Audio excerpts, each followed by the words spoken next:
I'm David Lombardo, and this is WCNY's The Capitol Press Room. We're going to share an excerpt of a conversation from our Insider podcast, Dispatches from Planet Albany, when we considered the potential of State Comptroller Tom DiNapoli getting upset in the Democratic primary this June as he pursues his fifth full term in office. He's facing a challenge for the Democratic nomination from outsiders Drew Warshaw, Raj Goyal, and Adam Bunkadeko. We talked with Democratic campaign veteran Alex Elmasri, who works at the Parkside Group, about the potential for an incumbent upset. I want to start with this idea that nobody knows who the comptroller is. And that's not just they don't know the office, they don't know Tom DiNapoli. And the most recent polling suggests that only 20% of Democratic voters have a favorable opinion, 18% unfavorable, 62% don't know or no opinion about him, according to the latest Siena Research Institute poll. Is that somewhere for a candidate who is opposing DiNapoli, who will also have terrible favorable unfavorables because they're going to be completely unknown? Is that a place for them to start? Is that the beginning for that, case for the Drew Warshaws, Raj Goyals, or Adam Bunkadekos? It is a place, but I think it's all a resource game at the end of the day, right? So if you have a bunch of resources and you can educate people on yourself, sure, but it's a statewide campaign and statewide campaigns cost a lot of money, Mm-hmm. and it's not, no one is Googling who do I vote for to become the next comptroller. So you have to be in people's faces to get them to care. And this is where DiNapoli starts out with a strong advantage. There's going to be a certain segment of the population that's going to go, okay, my county committee has endorsed this person. I'm going to go with them, or I'm part of this union and we're with it. So he starts out with a base of folks. Drew Warshaw or any of these other people don't start out with any natural base. Every vote that they get is going to have to be earned through some, paid media or endorsement slate.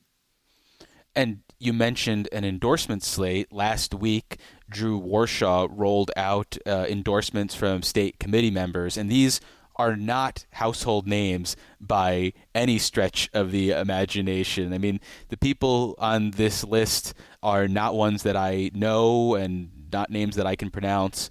But is there any significance to that? I mean, in the 71st Assembly District in Manhattan, does Nobles Crawford, who I believe spoke at the convention for the idea of letting Drew Warshaw get onto the ballot, I mean, do these committee members hold some sort of local sway? I think it's not so much about it impacting the vote directly. I think it's, when sometimes on campaigns in the beginning, you want to run the mirage of a Mm. campaign, I always Credibility. say. Right, exactly. So does this open the door to maybe someone who can bring in more votes, a state legislative progressive, or someone who people will pay a little more attention to? Does that open the door for them to say, okay, now I can go and endorse Drew Warshaw or Raj or, speak out against DiNapoli? Maybe that is the case here with these endorsements. But no, I don't think, the east side of Manhattan is now swinging for Drew Warshaw because he got a couple committee members to be with him.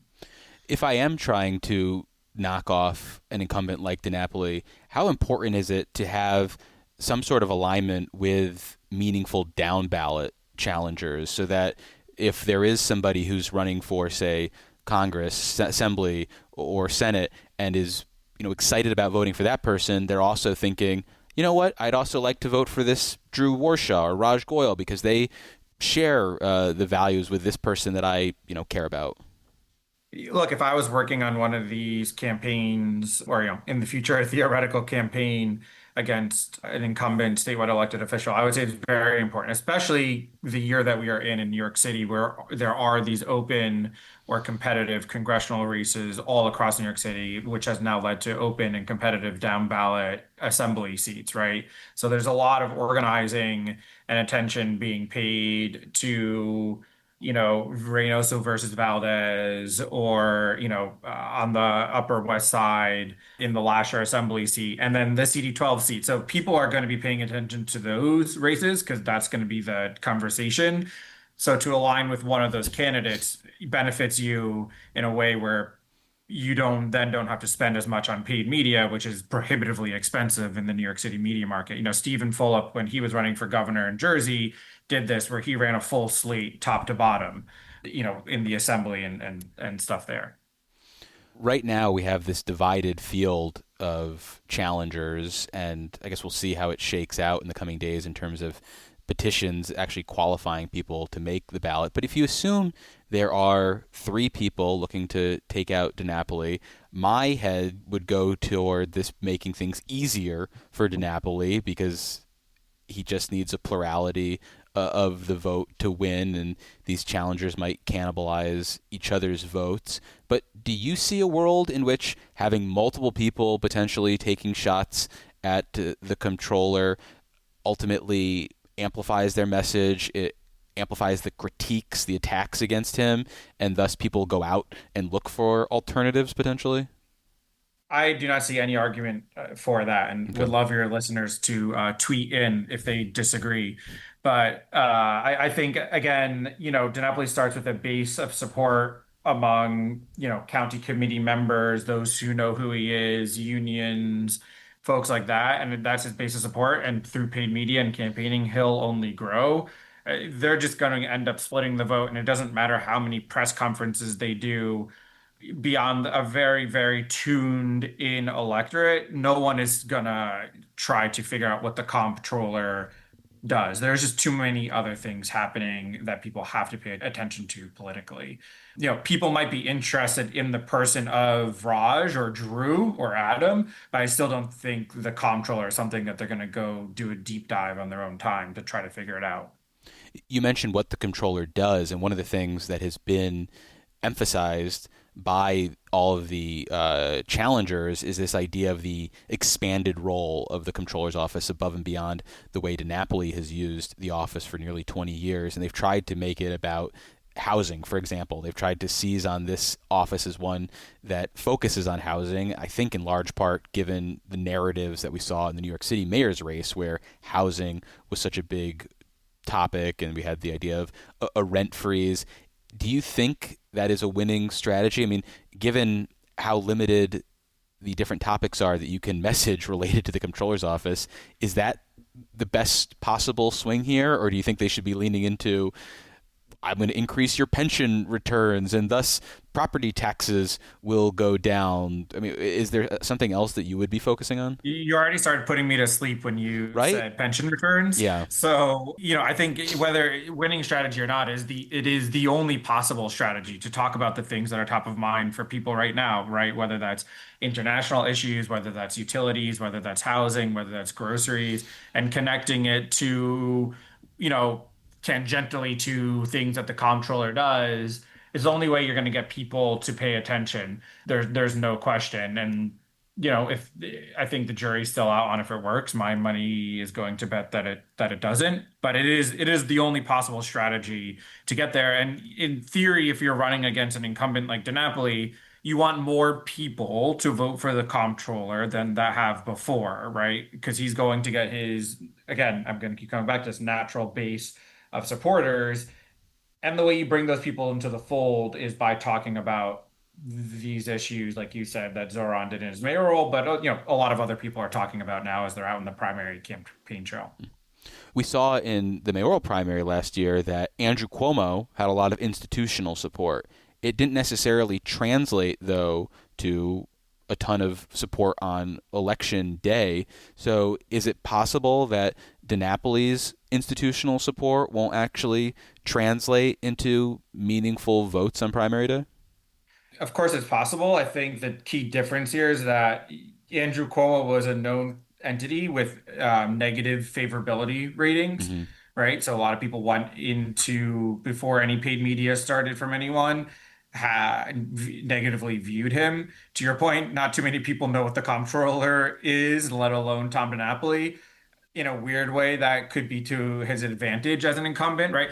Incumbents fall eventually because people turn on them and they view them negatively over time. And it's, there's always the third term curse, right? Whether it's mayor or governor, it's just a lot harder because people start to get sour. the one thing you could say DiNapoli has going for him is that kind of no one really knows who he is. So he doesn't have these high negative favorable ratings that come with long-time incumbents, which does allow him to shape the narrative somewhat. Again, running a statewide race as comptroller is hard to do that, but no one's going to view him super negatively going into this. The Working Families Party ultimately did not endorse a challenge to the governor from Lieutenant Governor Antonio Delgado, and at least as of this recording, had not backed DiNapoli. I think when we talked with Jasmine Gripper, she said they just needed more time to figure out what they were going to do. Can a challenge to DiNapoli be successful without the Working Families Party? Challenge could definitely be successful, but again, with the How? split. The WFP brings some bodies to it that I think they are really lacking. So I don't understand how they could potentially pull this off without, the WFP and the other affiliated groups with them. Of course, but I think there's also a lot of other groups throughout the state that have popped up, and in the Hudson Valley, you have For the Many. In Mm. New York City, you have DSA. Out on Long Island, you have Islip Forward. There are these groups throughout the state now that might follow WFP, but are also their own independent bodies as well, that people could align themselves with to get those bodies and that grassroots support. But you don't anticipate DSA weighing in on this race at all, right? I mean, nobody passes the purity tests that they would have for an endorsement. I will put a stake down and put $10 that DSA will definitely not be getting involved in the New York State Comptroller's race. And that was an excerpt of our Dispatches from Planet Albany conversation with Democratic campaign veteran Alex Elmasri of the Parkside Group. To hear the entire conversation about the potential of State Comptroller Tom DiNapoli getting upset in the Democratic primary this June, check out Dispatches from Planet Albany wherever you get your favorite podcasts. Support for the Capitol Press Room is provided in part by the Lawsuit Reform Alliance of New York. Fraud and lawsuit abuse impact car insurance costs for New Yorkers. Reforms are being proposed to mitigate their impact. Information on these reforms is available at keepnewyorkaffordable.org. Support for the Capitol Press Room comes from O'Donnell and Associates, a public affairs firm providing strategic guidance to businesses and nonprofits on navigating policy and regulatory issues. More information is available at o'donnellsolutions.com.